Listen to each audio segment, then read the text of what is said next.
Hi students, this is Sivakumar.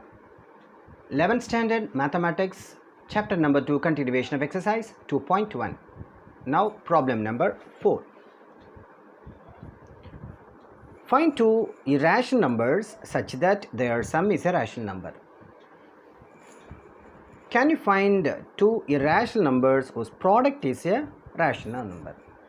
Two subdivisions are there. Can do one by one. To find the two irrational numbers such that their sum is a rational number, then two irrational numbers whose product is a rational number. Can you find? That's again subdivision. So I consider let the two irrational numbers be. Irrational numbers be a plus c root d and b minus c root d. Now I am going to find the sum of the two irrational numbers. Here in these two irrational numbers, already I told you here a, c, b and all rational numbers. This is a radical sign. Since it has a radical sign, this all together it is a irrational number. It is also an irrational number. Now we can find the sum. Consider a plus cd, c root d plus b minus c root d. Because what is given in that question? Sum. Sum refers addition. So a plus c root d plus b minus c root d as it is, plus c root d minus c root d get cancelled, that is equal to a plus b.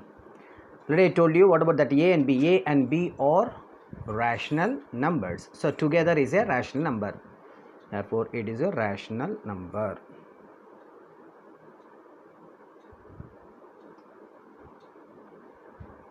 This is the first subdivision.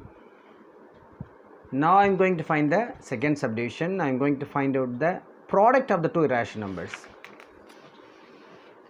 Subdivision number 2. Consider the product.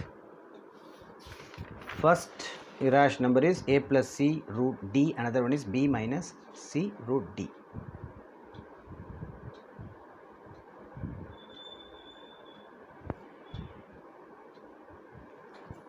Instead of taking these two irrational numbers, I consider a plus c root d, a minus c root d.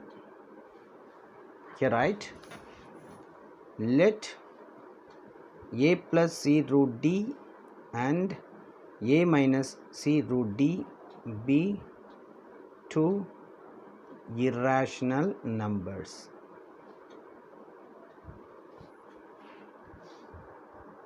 Then only the calculation part will be easy, because this is of the form a plus b into a minus b. A plus b into a minus b, you can go for that a squared minus b squared. I write the identity. Note a plus b into a minus b, that is equal to a squared minus b squared. So a squared, that is a itself. Instead of b we have c root d, that is a square. While squaring a square, you will be getting here c squared, and root d squared is d, because root t into root d, that is equal to d.